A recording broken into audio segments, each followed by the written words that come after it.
You're listening to Opinions and Beer. Wow. Cause of death. Dun dun dun. Ouch! Hello, everyone. Welcome to Opinions and Beer. I'm your host, Adam. Today, we've got an interview with Jordan. He's an actor from Seattle, Washington. And then we're going to jump on over to the beer review afterwards. So please watch the interview. Stay for the review. Review.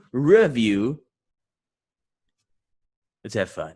Oh, fun and chats. Chatting funly chat. Anyways, here's the interview. Hey! Oh, what? Connecting. There we are. What's up, man? How you doing? Another day, another dollar. How you doing? You just now waking up, huh? Is 9 a.m. over there? No, I've been up for about an hour. Okay. Yeah, it's like 11. It's 11 right now here, so. Oh, where you at? Where you from? Oh, we're in Southeast Texas. Got it. Oh, Heck yeah. Anyways, welcome to the show. Nice to meet you, man. yeah. We're Opinions Beer. I got myself this here, the Stinger. I do a little review after the interview's over and stuff as a separate little thingy that I attach on and whatnot. But right now, it's about you, Mr. Jordan. Do you like craft beer by any chance? Craft beer's good. Yeah, I'm a huge IPA dude myself. That's me really? personally. Yeah, I love IPA. Yeah, man. That's how I do it. Yeah, this one's like it's a Honey Double IPA. I have an Imperial IPA in the fridge. It's called Brewzilla. It's pretty intense. It's IPA aged in bourbon barrels, and so it's pretty awesome. Wow. There you go. Yeah, you're in Washington. You live in Washington? Yes, sir. Seattle. Yep. Seattle, yeah. Washington's a big place for craft beer, isn't it? Pretty big. Yeah, it's not bad. Can't complain.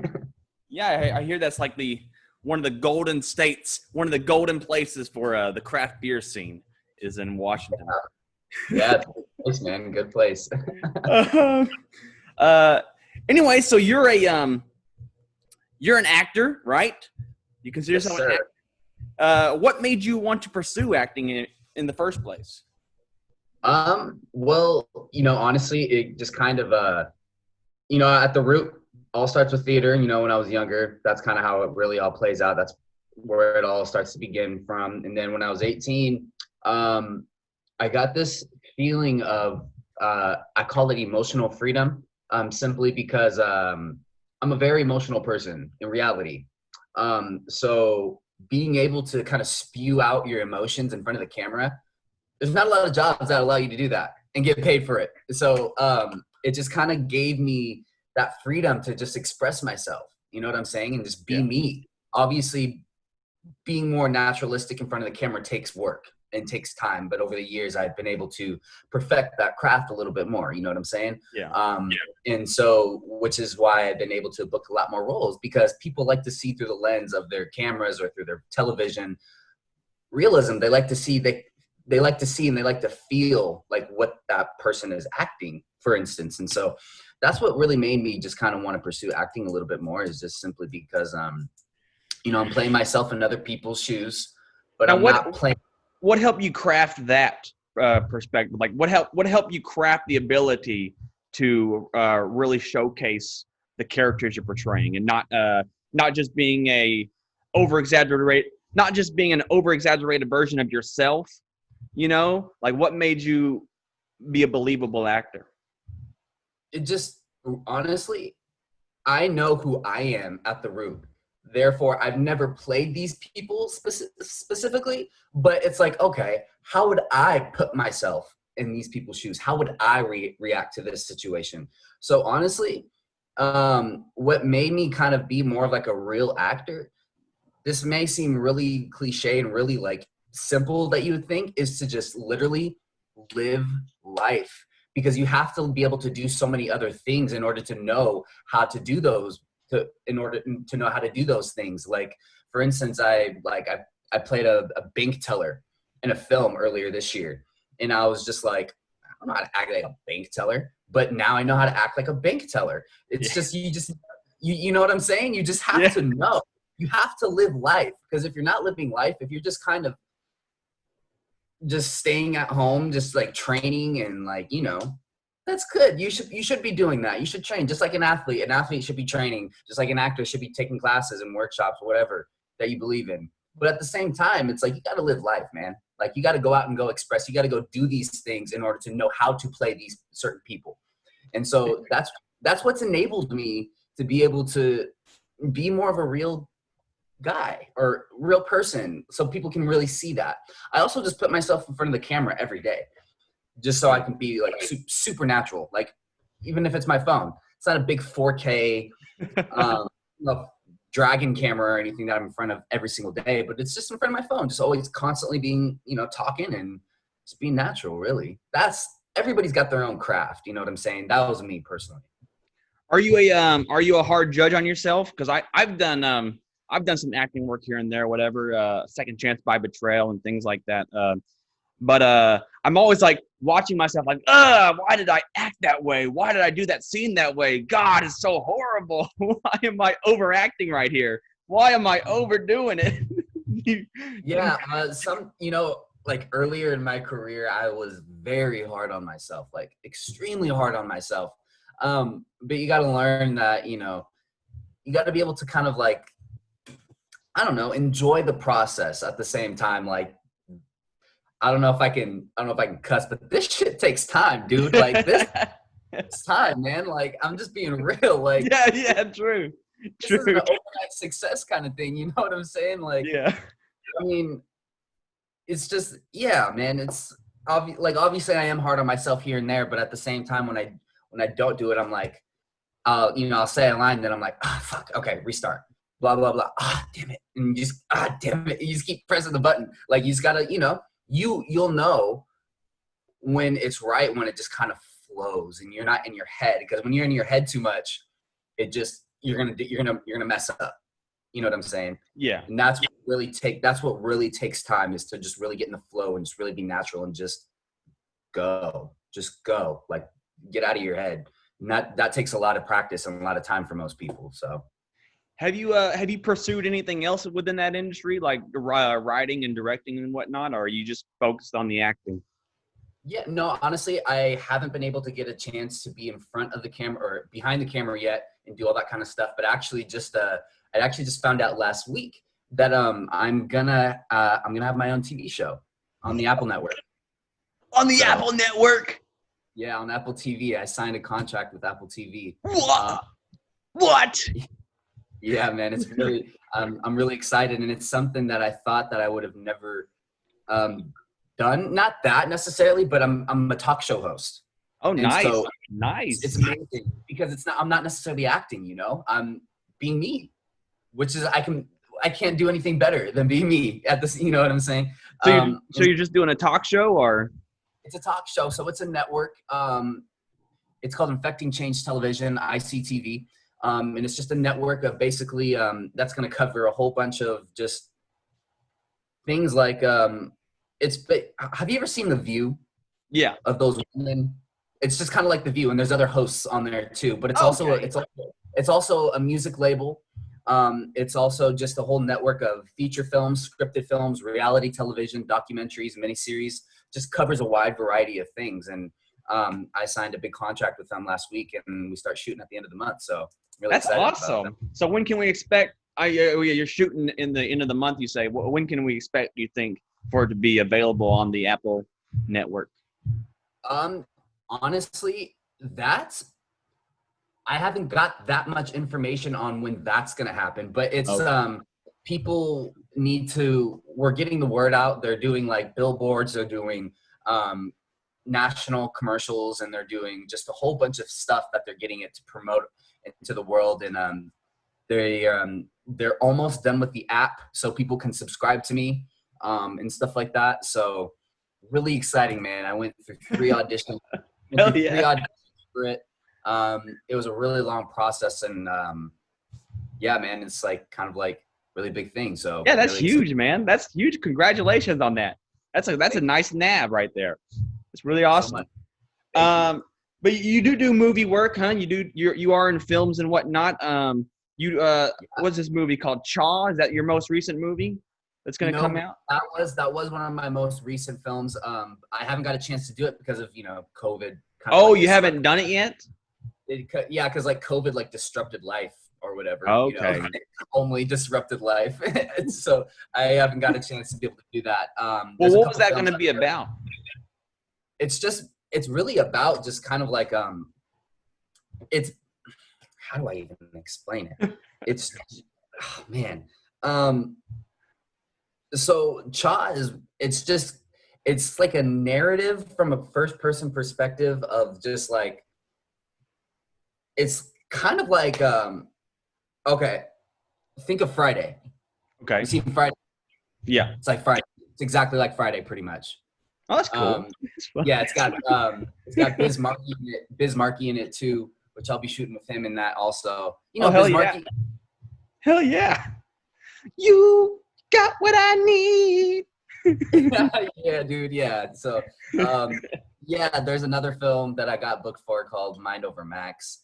That's that I'll probably be shooting in a few weeks too, depending on how things go with, because I know there's like a huge spike on the West Coast. Yeah. What's that like dealing with COVID, being an actor and like a lot of shoots being pushed back, and how is that? I mean, honestly, for me, man, like the opportunities are endless. As weird as that may sound, like there's so many opportunities out there. There's a lot of online opportunities out there. Yeah. A lot of people just kind of, I'm a go-getter in the spirit. So it's like, I can't just sit on my ass and just kind of wait for an audition to come, but there's other things out there on like Backstage, IMDb Pro, Casting Networks, Casting Frontier, Cast It. There's so many platforms, pay-to-play platforms that you could be on, that I'm on. I'm on pretty much all of them. And the opportunities for me are endless. And that's why I'm booking so much shit. And connections. As you know, the entertainment industry is a relationship business. It's all about building relationships and connecting, and that's what I've been doing throughout this whole COVID, which is how I found out about ICTV. Because it was towards like the end of like, or at the beginning of lockdown. This was more towards like the very end of February, beginning of March, when it started kind of really creeping up on everybody. And so I've been fortunate for ICTV, obviously, but I've been doing a lot of like really big ads for companies and stuff like that. Yeah, I've seen some of that Subaru. I seen you did a Subaru ad and that gaming commercial. I seen that gaming commercial, that game room, whatever. That game room was really cool. Thanks, man. Yeah, that was really fun. They gave me like pretty much like a lifetime card, like game card. I was gonna ask that. I was like, did you get like any perk? Can you go there forever for free? Hell yeah, it's super fun. I mean, it's not literally lifetime, but the game points on it are pretty much lifetime, and it's like I don't go there often anyway. So it's cool. Well, obviously, right now it's not a thing to just go into an arcade at the moment. But I mean, other than that, COVID as an actor, it's there's not as much work, in-person auditions or anything. But the entertainment industry is the entertainment industry, and there's always going to be something out there. There's always people out there making connections, relationships, and that's what I've been doing, really.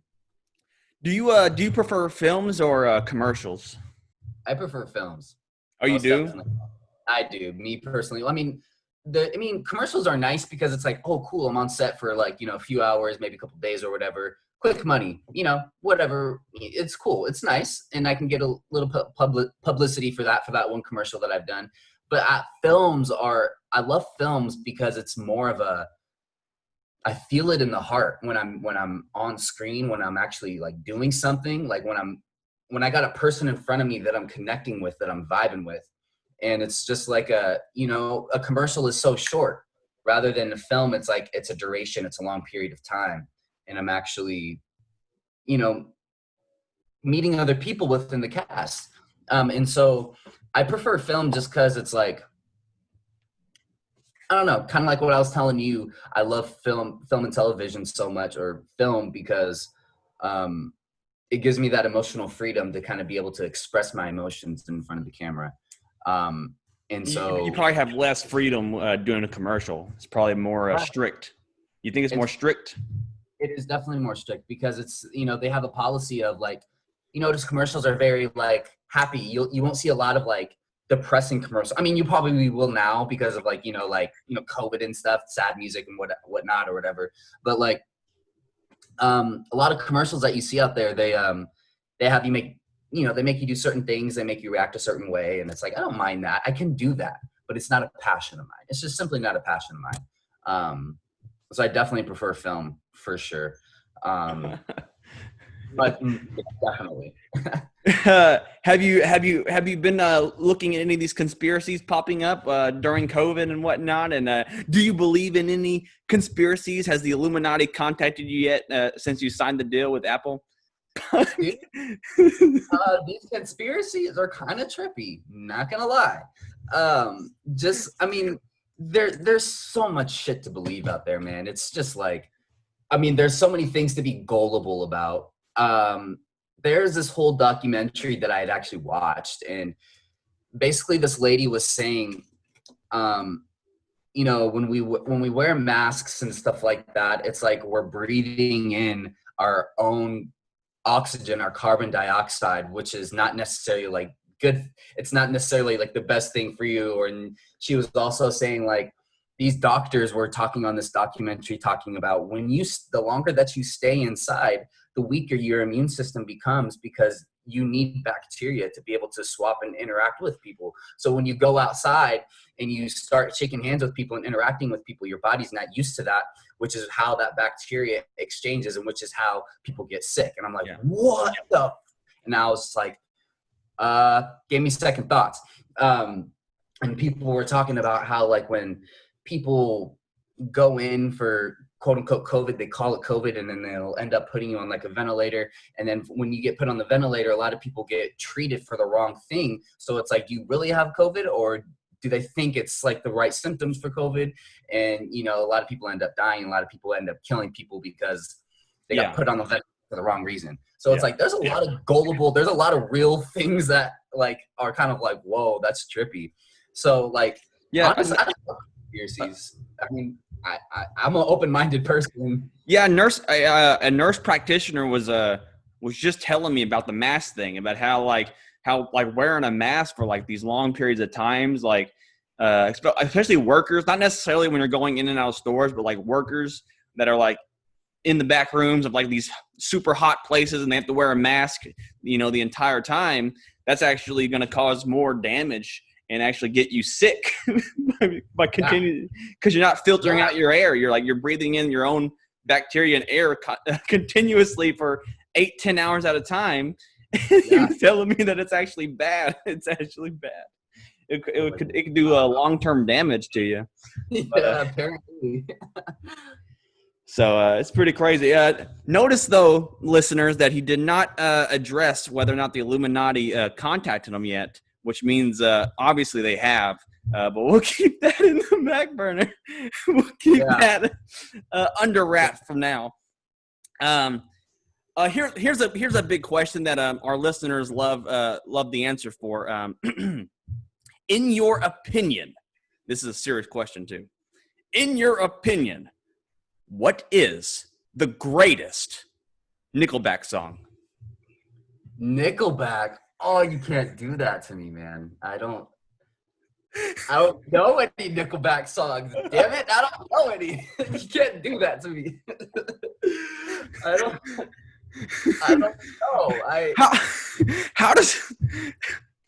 How does nobody know Nickelback songs, and yet they're somehow the number one band of they're like the number one selling band of all time, and no one knows their music.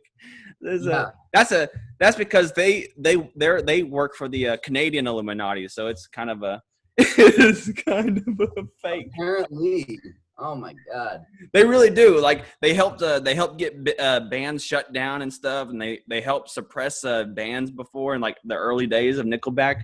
We actually interviewed a band that Nickelback suppressed because it was pretty crazy. The damn Canadian Illuminati holding bands back since 1999. Yeah.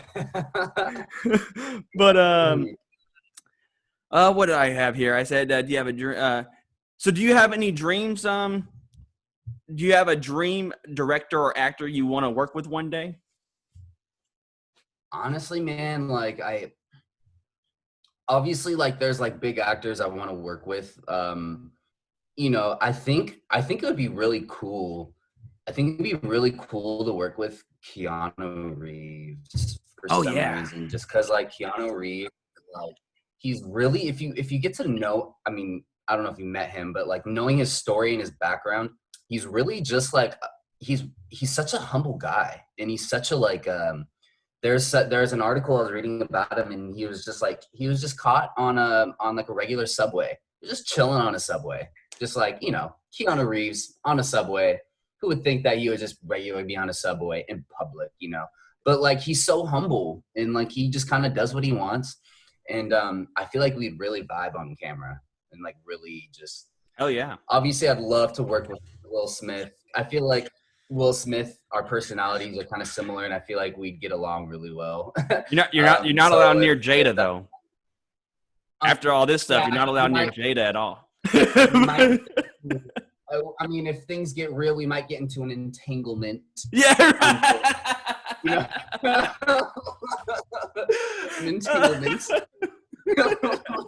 Yeah. I'm sorry, Will. I'm sorry, Mr. Smith. Hey, shoot. You know, it is what it is. I don't know what happened. I was just sitting around and bam, I was entangled.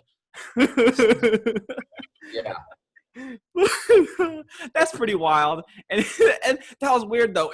Don't you think that was weird that they kind of just sat down and were like what? Can you imagine like a real couple sitting in front of a camera and just talking about her just sleeping with dudes after she just lied about it? Like, what a weird thing to do. That's so weird to like kind of publicize such like, yeah, it's such personal information. Like, you know, that they're not saying everything in front of the camera. I mean, there's no way. You have to have somewhat of a personal life. You can't display all your personal info to the world like that. I know they're hiding some stuff. Like, I know Will underneath the surface is just boiling right now. Like, Yeah. he's just, oh my, yeah.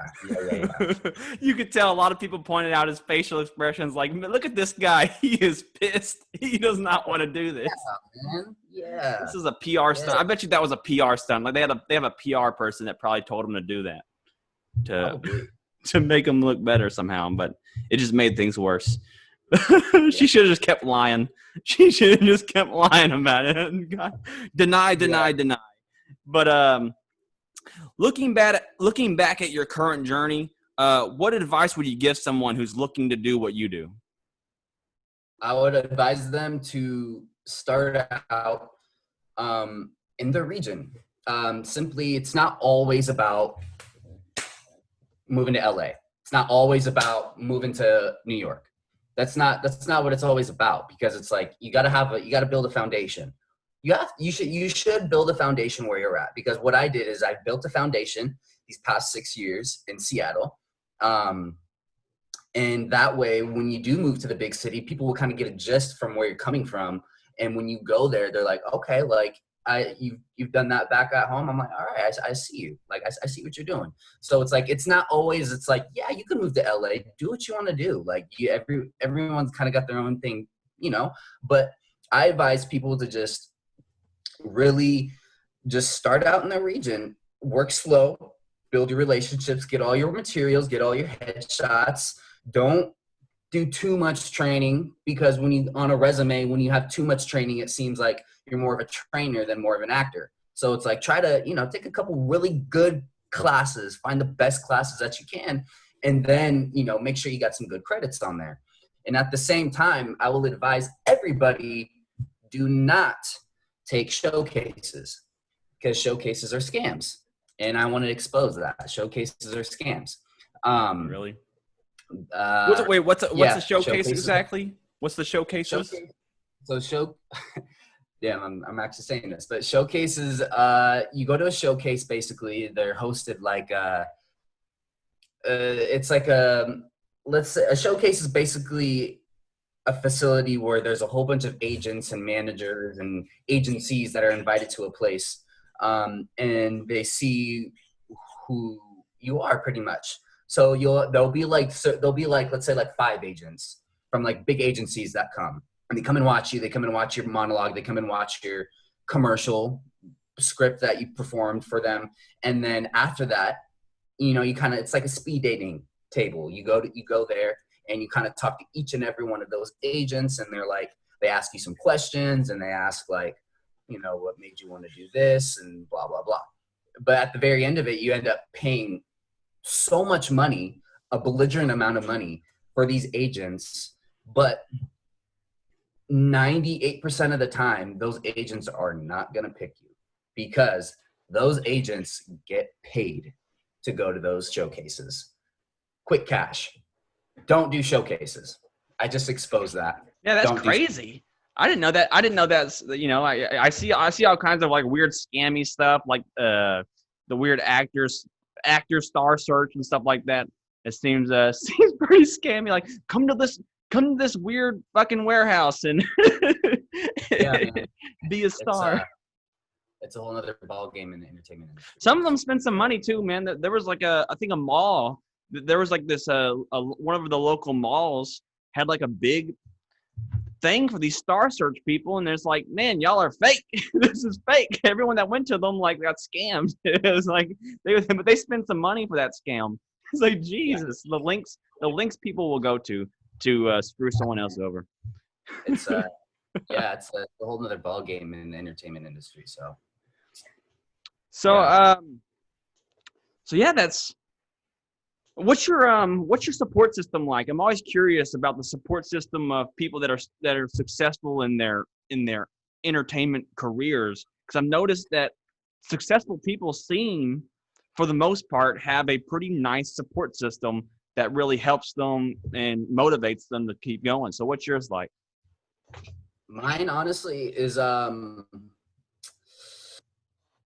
never had a strong support system. Okay. I grew up a single child my whole life, and so I've always been by myself, and which I look at now, and it's definitely gave me more independence, not to rely on anybody.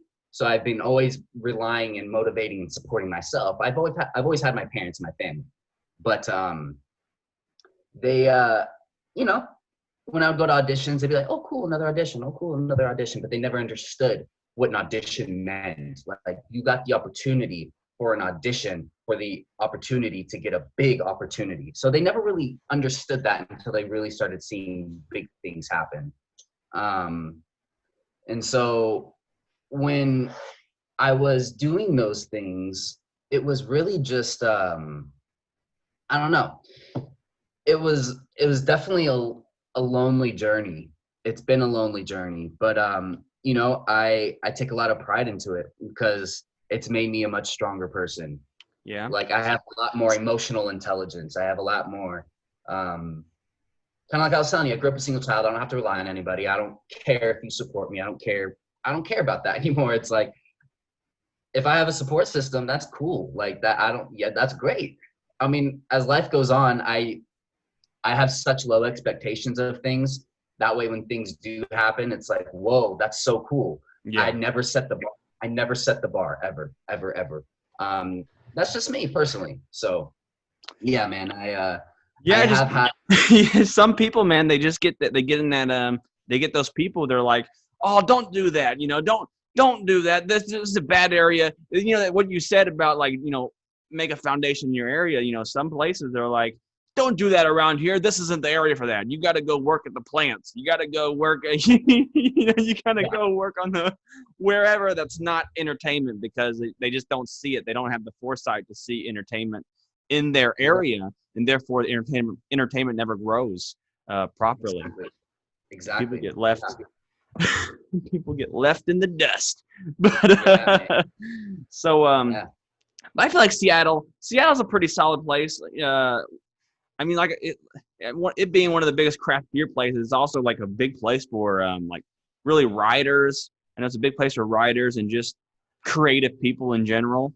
And so, I mean, it's a solid place to build a foundation comparatively to, like, maybe like Paris, Texas, or something weird, something weird, some hole in the wall, some hole in the wall city. At least you're not in fucking somewhere stupid. Somewhere. Oh God, no. Yeah, man. Yeah. But anyways, well, geez, we actually talked about a lot in a quite was it 30 minutes period of time, and what is there anything you would like to talk about before we actually anything you want to promote or any particular opinions you would like to share?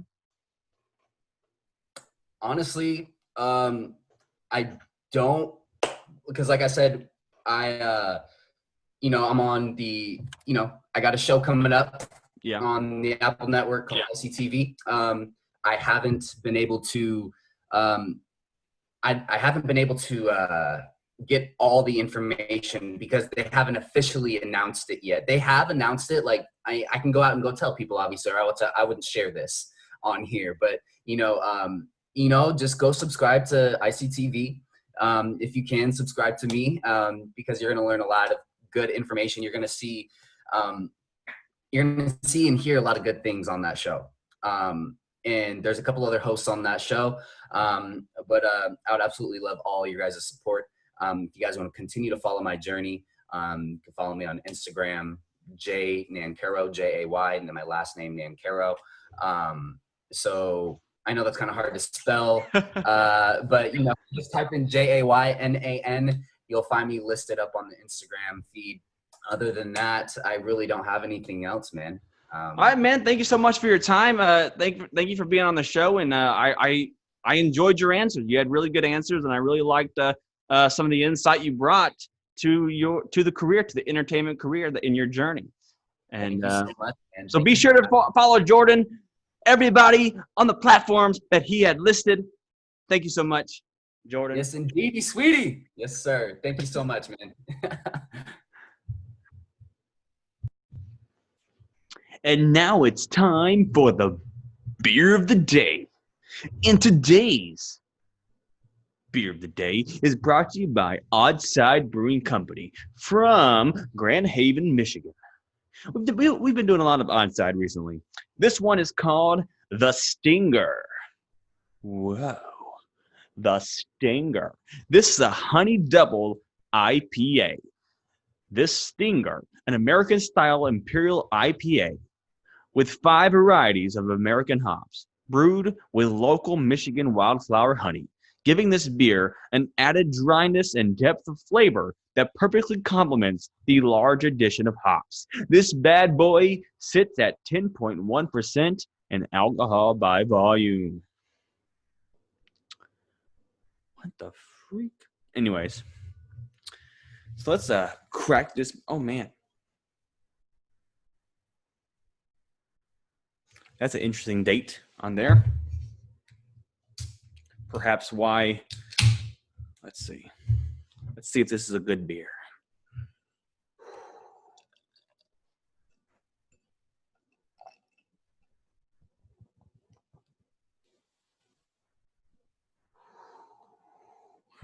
Ooh. I can smell the wildflower honey. Or can I? But anyways, let's try this Imperial IPA, Imperial Honey Double IPA.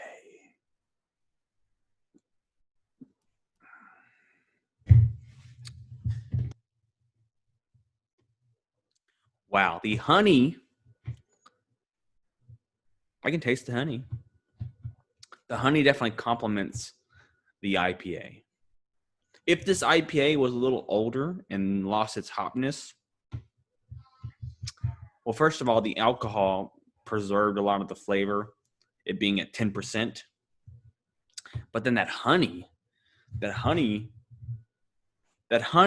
the high alcohol definitely helps preserve this beer, despite it possibly being a little overaged for drinking properly. They say IPAs 3 months maximum, but really you should drink it within the first month of it brewed.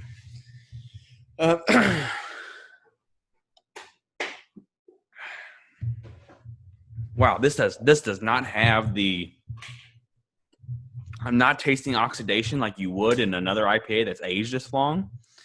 I'm tasting the wildflower honey. The honey in this stinger is very prevalent. It's a little more prevalent than other honey beers I've had, to be honest.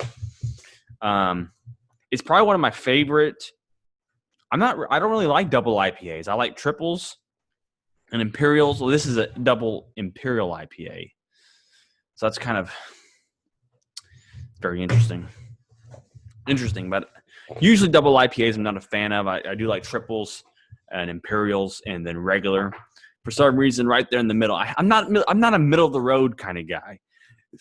I like the very minimum or the very maximum. When you get into the middle, it's too much. Too much middle is bad. Too much middle is bad. I like little bits or lots of it. Little lots. But the stinger. We have a lot of B beers right now. I think I just reviewed a B beer last week. That was a honey beer, and then I have that was a honey wheat. And then we have another B beer coming up in a later episode. And we'll see what that one tastes like.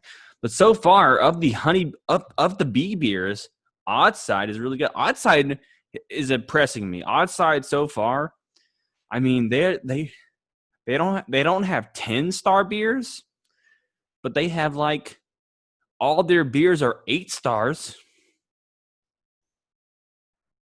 This is an 8 out of 10 for me.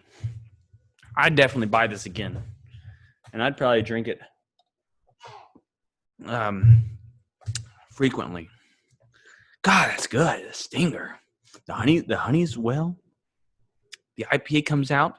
It's 10%, and it's not expensive. It wasn't expensive either. It was decently priced, and it was a 6-pack. A lot of like these crazy beers are 4-packs, but this is a 6-pack. This was a decently priced 10% 6-pack beer, and it's not horrible. And it's been aging longer than it's supposed to, at least 4 months longer, and it still tastes good. Whew, the stinger, 8 out of 10, guys. I may need to retry this beer later on, and see. And just see if it's better within the month it was brewed and not so long after. That's definitely something I need to try to do, is try to get a hold of this beer that's within the month range of its brew date. But fun episode, fun. I hope you enjoyed the interview I did with Jordan. Go check out his stuff, especially check out his Apple show whenever it does. Be on the lookout for whenever his Apple TV show comes out. And by the way, we mentioned Second Chance by Betrayal. Go check out the movie Second Chance by Betrayal on Amazon Prime. Or check out and subscribe to our YouTube channel. Go to YouTube right now. Go to YouTube, Opinions and Beer Network, because we're uploading a lot more stuff. For the podcast listeners, this is a video. We have a video version of this episode on YouTube right now. So please go subscribe to our YouTube channel. We're trying to get that partnered up. We need 1,000 subs. We had a genealogy show that did really well, that got us a bunch of subs, but not near enough to make the 1,000 just yet. Obviously, we're still growing it, and we're going to see how far we can push that number and see if we can make this work. So please help us out, and just go subscribe and try to watch this video on the live. So thank you so much. This was a solid 8 out of 10, but that's just my opinion. And that's fine. Because all we have here are opinions and beer. We are opinions and beer.